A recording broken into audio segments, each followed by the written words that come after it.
Kalau macam Cina kan dia makan besar kan. Biasa di Negeri Sembilan ni mantai itulah macam kita punya makan besar. Pada seluruh pelosok mana pun dia orang ni, dia orang balik Negeri Sembilan ni. Sebab apa? Sebab nak makan rendang ni tadi, nak makan lamang, nak mantai sama-sama keluarga. Berluluk ni sebenarnya meluas, tapi cara pembuatan dia orang tu lain-lain. Kadang ada yang bakar, kadang ada yang robis sarai-sarainya. Tapi kalau cara belah-belah Negeri Sembilan ni, belah-belah Jempol ni, ni adalah cara orang robis.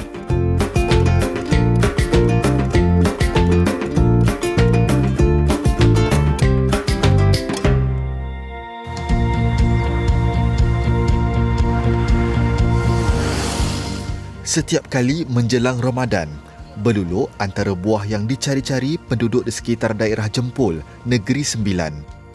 Beluluk dikenali juga sebagai kabung atau enau di negeri lain di Malaysia. Buah beluluk menjadi mata pencarian Saripah Karim sejak 9 tahun lalu.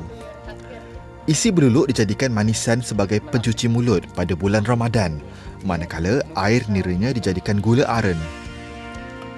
Kalau ikut cerita pasal beluluk ni, akak buat pada zaman kanak-kanak dululah. Lepas tu akak yalah kita dah betul akak merantau kan. Bila akak balik ke kampung tu dalam tahun 2015 macam itulah.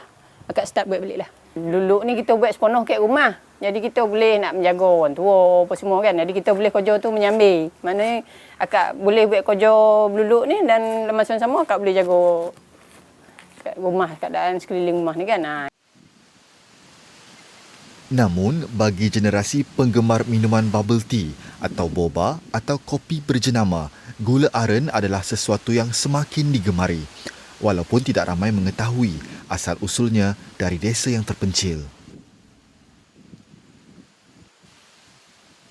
2 minggu sebelum kehadiran Ramadan, Saripah bersama abangnya Mat Daud Karim sudah mula mencari pokok enau untuk dikait buahnya. Bagi Saripah dan suami, Syamsul Bahari, ini musim yang sibuk buat mereka.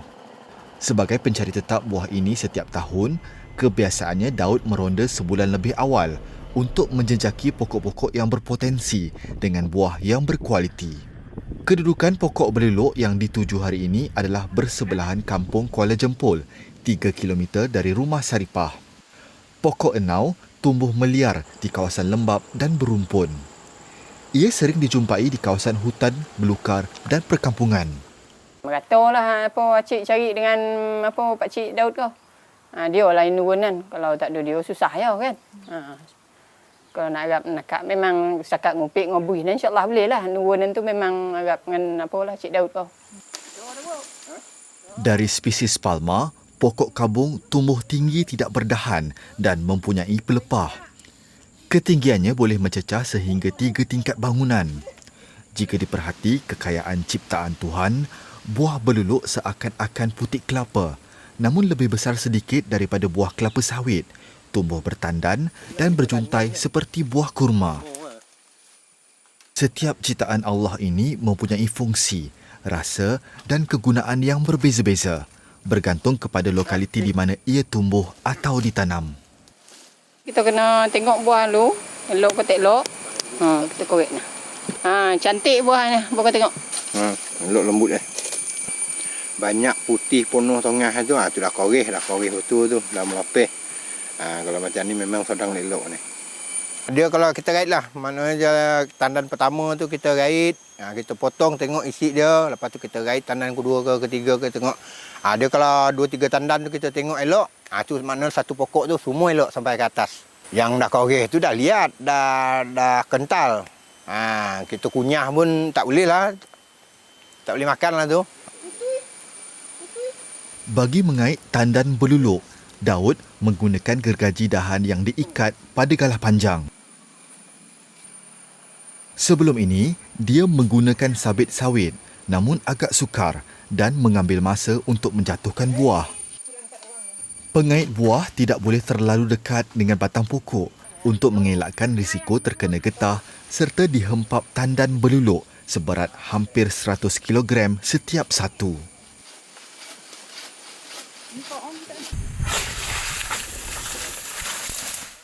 Nombor satu yang perlu kita jaga tu lah binatang berbisa lah. Nombor satu yang kita perlu jaga hati-hati lah tu kan. Satu kita nak masuk dalam hutan ni, kita kena niat yang baik lah kan. Kita nak cari rezeki. Lepas tu satu lagi kalau kita nak masuk tu lidi tu. Lidi anau sendiri kat batang dia tu kan. Orang panggil lidi Georgia anau ni. Bisa tu kalau kena. Itu yang kita kena jaga. Buat setakat ni alhamdulillah lah. Belum ada orang lagi yang cedera ke luka ke apa ke. Tapi kena gatal-getah dia tu itu biasalah tu. Kadang kita takik-takik buah tu luka kan. Dia mucik getah tu gatal lah tu. Ni mula lah tu. Semasa proses menurunkan buah, kebarangkalian tandan tersangkut di celah pelepah juga sering terjadi. Nasib menyebelahi mereka kerana buah hanya tersangkut pada ketinggian 2 meter. Dalam keadaan sebegini, Daud perlu memanjat ke atas dan menjatuhkan 2 tandan buah yang tersangkut.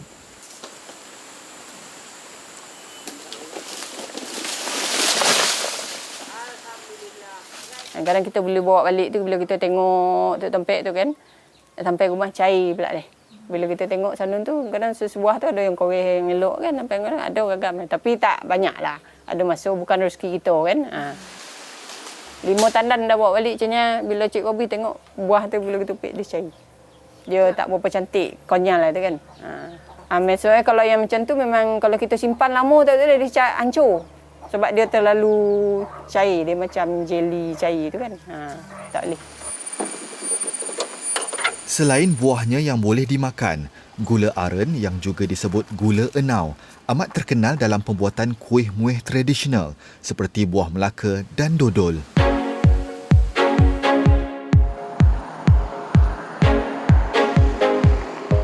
Selain Jambatan Besi, antara yang terkenal di Batu Kikir ialah Pasar Tani. Pasar Tani Batu Kikir merupakan pasar yang terbesar dan menjadi tumpuan penduduk setempat di sekitar daerah Jempol pada setiap hujung minggu. Barang basah yang segar dan berkualiti antara yang menjadi carian utama pengunjung pasar ini. Ia semakin meriah apabila tibanya Hari Mantai. Hari Mantai ialah tradisi sambutan awal yang dilakukan rakyat Negeri Sembilan bersempena menyambut ketibaan Ramadan dan Syawal di mana daging segar akan menjadi buruan untuk dimasak rendang. Muhammad Khairul Nizam antara penjual daging segar di pasar ini. Kepelbagaian bahagian tubuh lembu serta daging segar dan lembut yang ditawarkan kepada pelanggan membuatkan jualannya sentiasa laris.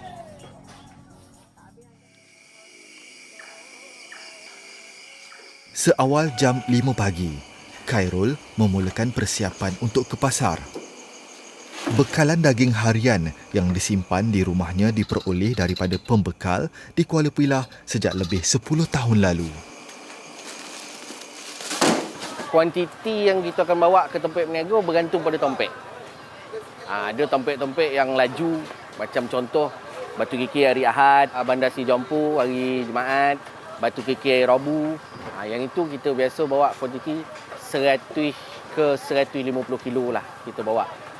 Mungkin akan lebih sikit. Tapi untuk hari yang kurang, kuantiti kita bawa bawah 50 kilo. Kalau kita bawa banyak pun dia boleh merosakkan barang. Kita biar tergantung macam tu kan. Jadi kita bajet tu kita dah ada. Kita dah nampak target-target setiap tempat nak niaga tu berapa banyak kita nak bawa. Itu ialah kita bawa. Usai persiapan, Khairul akan bergerak ke pasar sesudah menunaikan solat subuh. Permintaan daging segar yang biasanya bergantung kepada sesebuah tapak pasar akan menjadi berlipat kali ganda setiap kali tibanya musim mantai. Kalau tiba hari besar ni, biasa kita dah buat secara berperingkat. Contoh seminggu awal, pelanggan dah mula membeli. Pelanggan jarang nunggu hari besar. Pasal kadang-kadang tu miss tak pek barang, tak pek daging bila kena hari besar.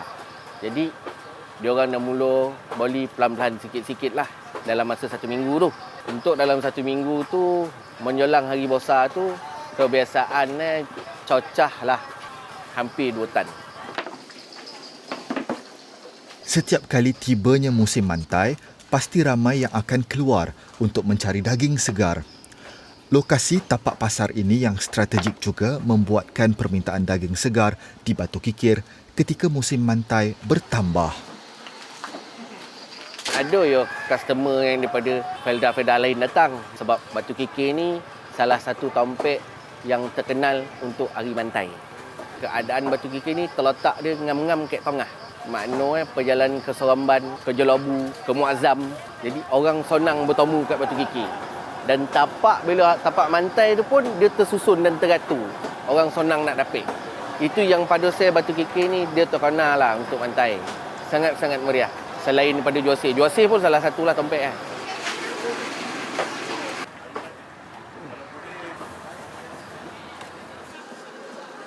Nur Hafiza Muhammad Zain, antara penduduk Batu Kikir yang sering membeli daging segar dari Khairul. Pada hari biasa, dia membeli daging segar untuk disalai. Namun, sebagai persediaan hari mantai, Hafiza akan memasak rendang. Saya prefer daging bakar. Pasal dia tak lucu. Nah pula kita apa, mantai-mantai ni kan nak sadap nak makan daging pajal yang kilo ya. Bukan nak siang kan kau? Kalau boleh di siang kan siang daging lah.